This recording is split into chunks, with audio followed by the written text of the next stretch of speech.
through the fire, break the fire, chasing something true, caught in a bind. അങ്ങനെ നമുക്കൊരു Honda civic വന്നിട്ടുണ്ട് കേട്ടോ. അപ്പോൾ ഈ വണ്ടി നമുക്ക് പട്ടാമ്പി ഭാഗത്ത് വന്നൊരു വണ്ടിയാണ്. അപ്പോൾ ഹോണ്ട സിവിക്കിനെ കുറിച്ച് പറയുകയാണെങ്കിൽ എന്താ പറയാ, മോഡിഫിക്കേഷനുകളുടെ രാജാവാണ് ഹോണ്ട സിവിക്. നമ്മുടെ ചാനലൊക്കെ ആദ്യമായിട്ട് കാണുന്നുണ്ടെങ്കിൽ ജസ്റ്റ് ഒന്ന് സബ്സ്ക്രൈബ് ചെയ്യുക, ലൈക്ക് ചെയ്യുക, മാക്സിമം നമ്മളെ സപ്പോർട്ട് ചെയ്യുക. കാരണം നിങ്ങളെ ഓരോ സപ്പോർട്ടാണ് നമ്മുടെ ഇവിടെ വരെ കൊണ്ട് എത്തിച്ചിട്ടുള്ളത്. നമുക്കൊരു വണ്ടി 2006 മോഡലാണ്, അതായത് ഒരു ഹാഫ് മോഡിഫിക്കേഷനിലെ വണ്ടി ഓൾറെഡി ചെയ്തിട്ടുണ്ട്. അപ്പോൾ ജസ്റ്റ് നമുക്ക് ചെയ്ത മാറ്റങ്ങൾ ഓടിയുള്ള മാറ്റങ്ങൾ നോക്കുമ്പോൾ നമുക്ക് ഫ്രണ്ട് ബമ്പർ മുരുകനാറിന്റെ ഫ്രണ്ട് ബമ്പർ ചെയ്തിട്ടുണ്ട്. അതേപോലെ തന്നെ ഹെഡ്ലാമ്പ് യൂണിറ്റ് ഫ്രണ്ടിലേക്ക് നോക്കുകയാണെങ്കിൽ ഹെഡ്ലാമ്പ് യൂണിറ്റും ഈ ഒരു വണ്ടി ഇൻസ്റ്റാൾ ആണ്. അപ്പൊ നമുക്കുള്ള വർക്ക് എന്ന് പറയുമ്പോൾ ഈ ഒരു ഫ്രണ്ട് മുരുകനാറിന്റെ അടിയിൽ നമുക്ക് ലിപ്പ് വരുന്നുണ്ട്. കാരണം അത് ABS ആയാലും ഫൈബർ നമുക്ക് ലിപ്പ് വരും. അതുകൊണ്ട് ലിപ്പിന്റെ ഒരു ഇത് കുറവുണ്ട്, ലിപ്പിന് കുറവ് കാണുന്നുണ്ട്. അപ്പൊ നമുക്ക് ഫ്രണ്ട് ലിപ്പ് ആഡ് ചെയ്യാനുണ്ട്. അതേപോലെ ഫ്രണ്ട് ലിപ്പിന്റെയും ബമ്പറിന്റെയും ഇടയിൽ വരുന്ന ഈ ഒരു DR ലൈറ്റ്സ് നമുക്ക് ഇതിലൊന്ന് ആഡ് ചെയ്യാനുണ്ട്. അപ്പോൾ ഫ്രണ്ടിൽ മാത്രമേ പറഞ്ഞില്ല, മുരുകനാറിന്റെ കിറ്റും ഹെഡ്ലാമ്പ് പസാ ടൈപ്പ് ഹെഡ്ലാമ്പാണ് ചെയ്തിട്ടുള്ളത്. അതുപോലെ സൈഡിൽ നോക്കുമ്പോൾ 17 ഇഞ്ചിന്റെ ഒരു അടിപൊളി അലോയ്സ് വണ്ടിയിൽ ഇൻസ്റ്റാൾ ചെയ്തിട്ടുണ്ട്. പിന്നീട് സൈഡ് സ്കേർട്ടിൽ കുറേ നമ്മൾ ഹാഫ് മോഡിഫിക്കേഷന് വേണ്ടി ചെയ്തിട്ടുള്ള നിലവിൽ അപ്പോൾ നമുക്ക് അത് കംപ്ലീറ്റ് ചെയ്യാം കേട്ടോ. അപ്പോൾ സൈഡിൽ നമുക്കൊരു മുരുകനാറിന്റെ സ്കേർട്ട് ഇൻസ്റ്റാൾ ചെയ്യണം. അതുപോലെ ഡോർ വൈസർ ചിലപ്പോൾ നമ്മൾ ഇൻസ്റ്റാൾ ചെയ്യും. അതുപോലെ വെതർഷിപ്പ് കുറച്ച് കമ്പൻസും കാര്യങ്ങളായിട്ടുണ്ട് കേട്ടോ. അപ്പോൾ അത് നമുക്ക് മാറാനുണ്ട്. പിന്നെ നമ്മൾ റിയർ പോർഷനിലാണ്. അപ്പോൾ റിയർ പോർഷനിൽ ഏതൊരു വണ്ടിന്റെ ഹൈലൈറ്റ് എന്ന് പറയുന്നത് സഡൻ ഗ്ലാസ് നോക്കുമ്പോൾ നമുക്ക് അതിന്റെ സ്പോയിലർ കേട്ടോ. അപ്പോൾ ഒരു വണ്ടിയിൽ നമ്മൾ ആ ഒരു മുരുകനാറിന്റെ 4 പീസ് സ്പോയിലർ ABS നമ്മൾ ചെയ്യുന്നുണ്ട്. ദെൻ ഫൈനൽ നോക്കുമ്പോൾ നമ്മൾ ആ ഒരു റിയർ സ്കേർട്ട്, കാരണം മുരുകനിൽ വരുന്ന ആ ഡ്യുവൽ ഡിപ്പ് വരുന്ന ആ ഒരു സ്കേർട്ടും നമ്മൾ ഈ വണ്ടിയിൽ ചെയ്യുന്നുണ്ട്. ഓൾറെഡി നമുക്ക് ടൈലാമ്പ് നമ്മളൊരു BMW സ്മോക്ക് ടൈലാമ്പ് ഈ വണ്ടിയിൽ ചെയ്തിട്ടുണ്ട്. ഇന്റീരിയറിൽ പ്രത്യേകിച്ച് മാറ്റങ്ങളോ കാര്യങ്ങൾ നമുക്ക് ചെയ്യാനില്ല. മെയിൻലി നമ്മൾ ഔട്ട്സൈഡ്. അപ്പൊ ഔട്ട്സൈഡ് നമ്മൾ എന്തൊക്കെ ചെയ്യുന്നത് വെച്ചാൽ front lip, side skirt, rear skirt, then finally rear സ്പോയിലറും പിന്നെ കുറച്ച് ടച്ചിങ്സും പോളിഷും കാര്യങ്ങളൊക്കെ നമുക്ക് ചെയ്യാനുണ്ട്.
സിവിക്കിന്റെ വർക്കും കാര്യങ്ങളും അങ്ങനെ കംപ്ലീറ്റ് കഴിഞ്ഞിട്ടുണ്ട്.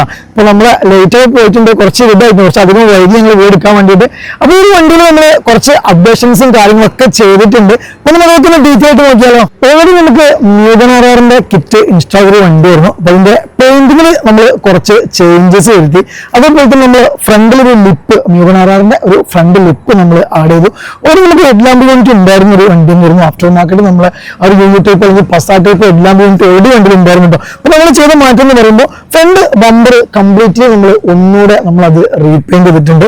അതേപോലെ തന്നെ നമ്മൾ ഒരു ലിപ്പ് കണ്ടോ, ഒരു ലിപ്പ് നമ്മൾ ആ ഒരു ന്യൂനത വരുന്ന ആ ഒരു ലിപ്പ് നമ്മൾ ഇൻസ്റ്റാൾ ചെയ്തിട്ടുണ്ട്. അത് നമ്മളൊരു ഗ്ലോസി ബ്ലാക്കിൽ നമ്മൾ ചെയ്തിട്ടുള്ളത് പെയിന്റിങ്ങും കാര്യങ്ങളും. അതേപോലെ തന്നെ ഈ ഒരു ഫോഗിന്റെ ഈ ഒരു പോർഷൻസ് ഒക്കെ നമ്മൾ എന്ത് ചെയ്തിട്ടുണ്ട്, ഒരു ഗ്ലോസി ബ്ലാക്കിലേക്ക് ചെയ്തു. അതുപോലെ ഫ്രണ്ട് ഗ്രില്ലിന്റെ ഈ ഒരു പോർഷൻ നമ്മൾ ഒന്നുകൂടെ നമ്മൾ പെയിന്റ് ചെയ്തിട്ടുണ്ട്.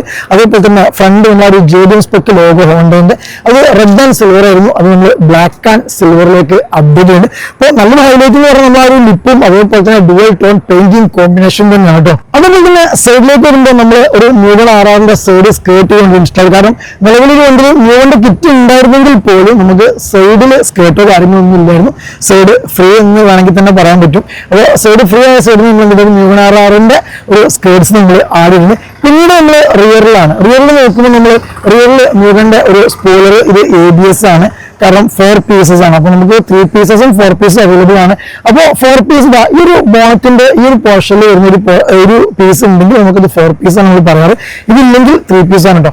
അപ്പോൾ സ്പോയിലർ നമ്മൾ ഡുവൽ ടോണിലാണ് ചെയ്തിട്ടുള്ളത്, ബ്ലാക്കും അതേപോലെ തന്നെ ഒരു ബ്ലൂ കളറും. ദെൻ ടൈലാമ്പ് യൂണിറ്റ് നമ്മൾ അപ്ഡേറ്റ് ചെയ്തിട്ടുണ്ട്. ഇതിൽ നിലവിലൊരു സ്മോക്കിഷ് ടൈലാമ്പ് യൂണിറ്റ് ആയിരുന്നു. അപ്പോൾ അത് നമ്മൾ മാറ്റിയിട്ടൊരു റെഡ്, നമ്മൾ BMW type red tail lamp unit നമ്മൾ ചെയ്തിട്ടുണ്ട്. അതുപോലെ റിയർ ലോഗോ ആ ഒരു JBM ബേർജ് നമ്മൾ മാറ്റിയിട്ടുണ്ട്. ദെൻ ഫൈനലി നമ്മൾ ഈ ഒരു സ്കേർട്ട് നമ്മൾ ഇൻസ്റ്റാൾ ചെയ്താണ്, റിയർ സ്കേർട്ട്. അത് നമ്മൾ ഡുവൽ ടോണിലാണ് പെയിന്റ് ചെയ്തത്. ഇതിൽ ഷോർട്ട് ടിപ്പ് ഇൻസ്റ്റാൾ ചെയ്യാനുണ്ട്. അപ്പോൾ കസ്റ്റമർ അവർ ചെയ്തതെന്ന് പറഞ്ഞിട്ടുണ്ട്. അപ്പോൾ നമ്മൾ ടോട്ടലി നോക്കുമ്പോൾ ഇത്രയും കാര്യങ്ങളാണ് നമ്മൾ ഈ വണ്ടി ചെയ്തിട്ടുള്ള മാറ്റങ്ങൾ. അപ്പൊ കണ്ടല്ലോ നമ്മൾ ഒരുപാട് ചേഞ്ചസ് വരുത്തിയിട്ടുണ്ട്. കാരണം ഇപ്പോഴാണ് വണ്ടി ആദ്യം കാണാൻ ലുക്കൊന്നും നമുക്ക് തോന്നുന്നുണ്ട്. അപ്പൊ നിങ്ങളുടെ അഭിപ്രായം കാര്യങ്ങളൊക്കെ നിങ്ങൾ കമന്റിലൂടെ അറിയിക്കുക.